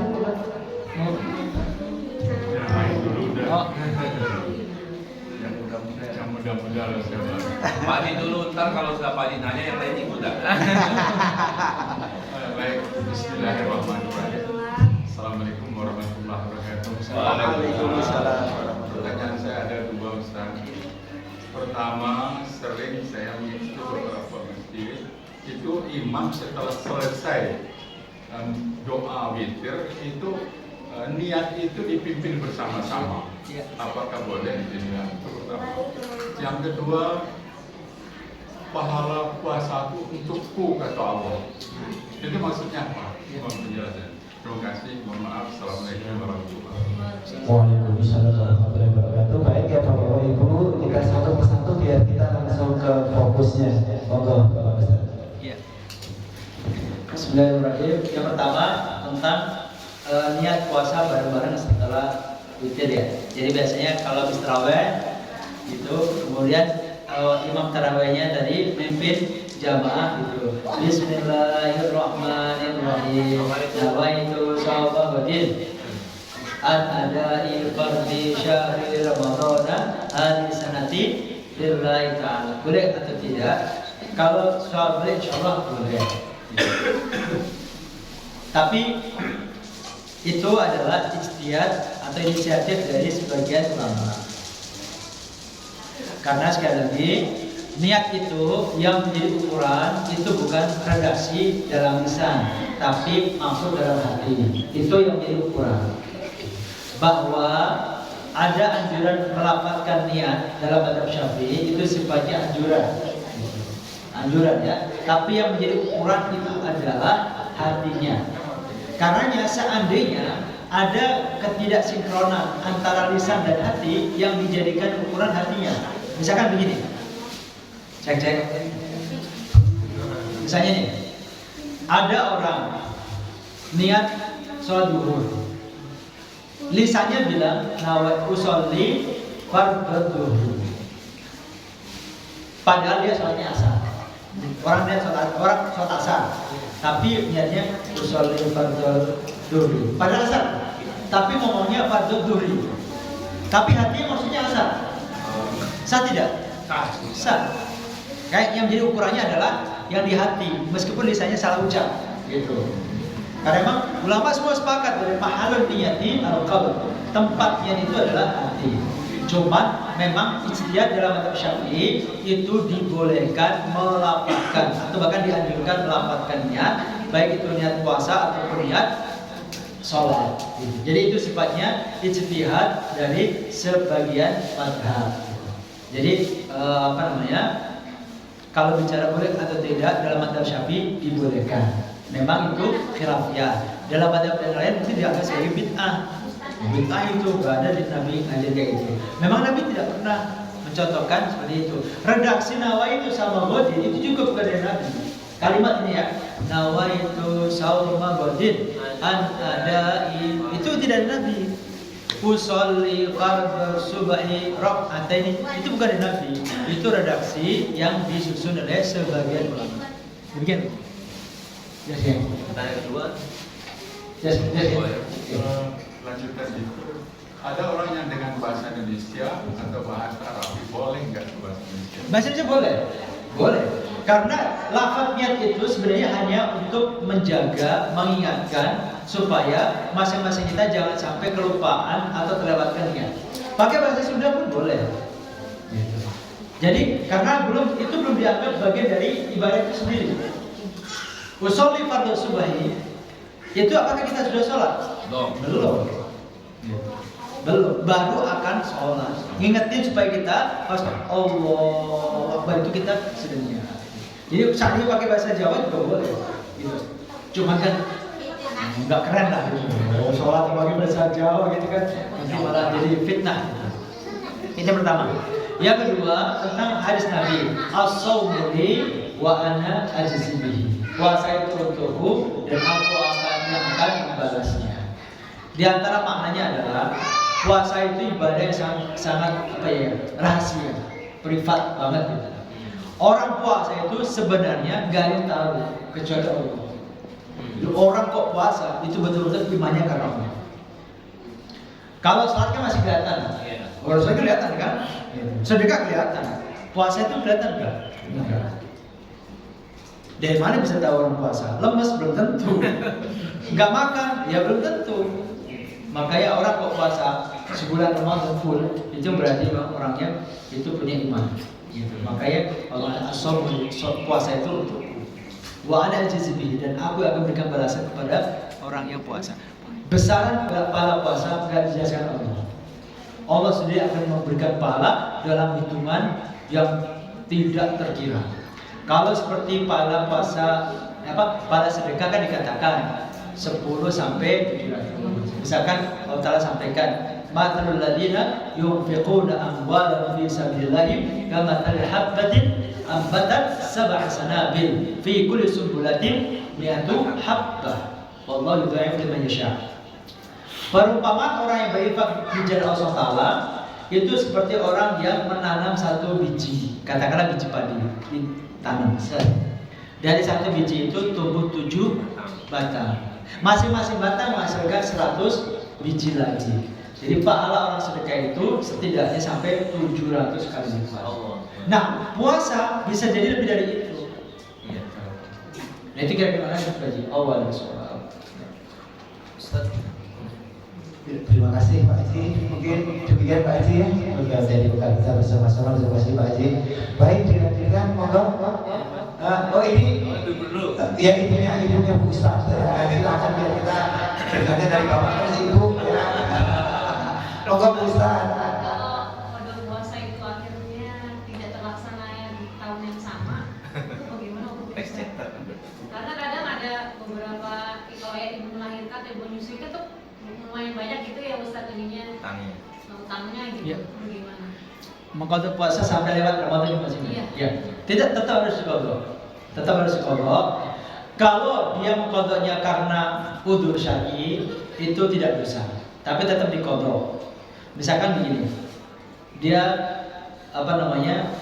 pas puasa tidak kuat. Pas Ramadan dia mungkin sedang hamil tua misalkan gitu ya, atau lagi menyusui, dia nggak kuat puasa. Akhirnya dia tidak berpuasa. Kan harusnya mengkodok kan? Harusnya mengkodok. Belum sempat mengkodok, hamil lagi. Hamilnya parah, nggak sempat mengkodok, atau baru mengkodok sebagian, masih kurang. Ya tetap dikodok nanti tahun berikutnya. Tetap. Tapi kalau orang itu mengkodoknya karena kelalaian, belum mengkodok karena kelalaian. Kalau karena faktor lupa atau karena sakit, orang Ramadan tidak puasa. Kemudian Syawal sakit-sakitan terus. Sepanjang tahun sakit-sakitan terus. Misalnya, biasanya kan enggak. Qadarullah Ramadan itu kok sakit-sakitan terus sepanjang tahun. Baru sempat mengkodok 2-3 hari sakit lagi. Masih sisa sampai Ramadan datang lagi. Tetap dikodok dan tidak dosa kalau bukan karena kesengajaan. Tapi kalau orang sehat walafiat, lalu kemudian kelupaan, bukan lupa ya, entar mengkodoknya, tahu-tahu Ramadan tinggal 3 hari, dia berdosa. Nah dia harus taubat, Jadi kalau belum terbayar kodok puasa itu karena udzur syar'i itu tidak dosa, tapi tetap harus dikodok. Tapi kalau karena kesengajaan nunggu tantar itu berdosa dan dia harus bertaubat dan tetap mengkodok. Bahkan sebagian ulama mensyaratkan plus membayar fidyah atau kafar sebagai semacam denda atas keteledoran dia. Tapi yang utama itu mengkodok tetap. Besar videonya Ustaz? Kenapa? Besar fidyah. Fidyahnya ngasih makan orang sehari. Sehari juga Iya. boleh makan? Ustaz? Enggak, sekali doang. Oh, sekali makan. Sekali. Makanan yang layak ya. Artinya yang disebut makanan gitu. Jangan terlalu pelit. Saya makan ini aja lah, ukuran sarapan nasi uduk. Pelit banget. Memang ngasih makan sehari satu orang, makanan yang layak. Jangan buat Indomie lah. Jadi makan juga sarapan gitu. Jadi fidyah itu dihitungnya ngasih makan satu orang. Kalau dikonversi ke dalam bentuk uang misalnya, itu kalau rilis dari Basnas Pusat sekitar 2 tahun yang lalu itu kisarannya sekitar 45.000 untuk satu hari ya. Itu dari rilis Basnas Pusat. Kalau dalam bentuk uang, itu kira-kira segitu. Nah 45.000 itu kira-kira kalau diberaskan berapa? Berapa liter atau berapa? 3 liter setengah. Ya, kira-kira segitu. Ya, itu. Intinya ngasih makan sekali. Itu boleh diberikan dalam bentuk mentah, boleh juga matang. Jadi boleh. Dulu Ibnu Umar kalau tidak salah, waktu beliau sudah sepuh atau Anas bin Malik waktu sudah sepuh, itu kan beliau nggak puasa, kan bayar fidyah. Jadi kan yang boleh tidak puasa itu kan pertama yang sakit. Orang sakit, kalau sakitnya menahun itu nggak mengkodok, tapi langsung bayar fidyah. Sakitnya menahun itu ya sebanyak tahun sakit terus. Mungkin terbaring di tempat tidur gitu ya. Berarti kan sakit menahun. Ya nggak ada kodok, kapan mau kodok? Mau sakitnya sepanjang tahun kan? Udah langsung berarti putusannya bayar fidyah. Itu pertama. Kemudian orang yang sepuh banget. Tadi sakit sepanjang tahun. Ini sepuh banget, gak kuat puasa, berat kalau puasa. Itu juga bayar fidyah. Yang sakit tapi sakitnya bukan menahun, ada harapan sembuh, kodok. Yang sakitnya sakit biasa, artinya ada harapan sembuh, itu kodok, tidak bayar fidyah. Ibu hamil atau ibu yang sedang menyusui, sebenarnya dia boleh puasa, itu bukan halangan. Mau puasa boleh, tapi kalau misalkan dia tidak puasa, tergantung sebabnya apa. Kalau karena dia berat, karena kalau menyusui kan biasanya makan banyak ya. Karena diisap oleh si bayinya kan dia lapor terus kan, dia berat. Nah kalau seperti itu disamakan seperti orang sakit, berarti dia mengkodok. Tapi kalau sebabnya itu karena faktor bayinya, dia sih santai saja, puasa mau kuat-kuat saja, meskipun lagi nyusuin. Cuman khawatir asinya keluarnya sedikit misalnya, mengkhawatirkan kondisi bayinya.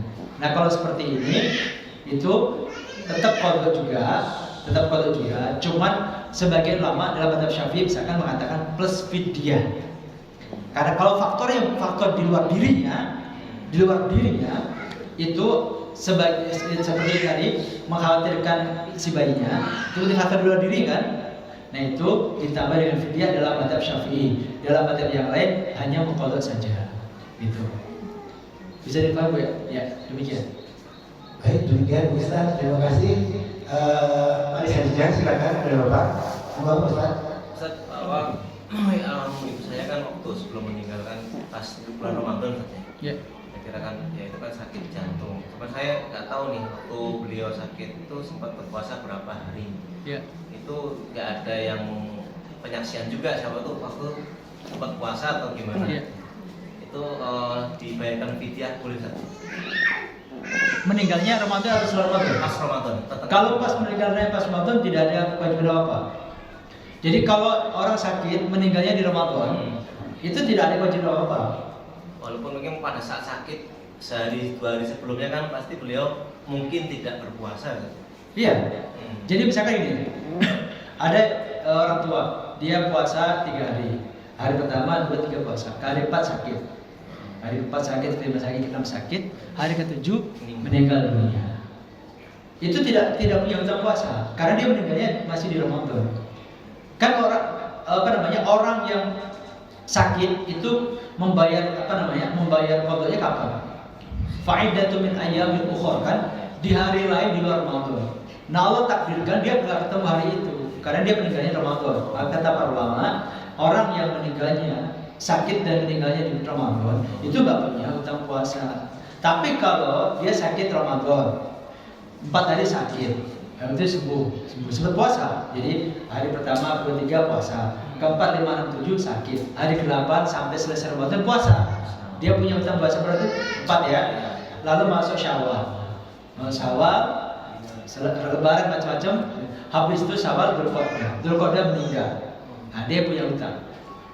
Karena dia terhitung punya hutang 4 hari. Kenapa? Karena dia punya umur ketika Ramadan telah usai. Berarti kan harusnya dia bayar di Syawal kan? Tapi kalau yang tadi meninggalnya di Ramadan, ya kapan dia mau bayarin? Uang dia nggak dikasih umur Allah Taala kan? Maka yang meninggal di Ramadan tidak punya hutang puasa. Tapi kalau yang meninggalnya setelah Ramadan sehat gitu ya, sehat, maka dia berarti terhitung punya hutang puasa. Seperti itu ya. Insyaallah. Baik Ustaz. Baik, terima kasih.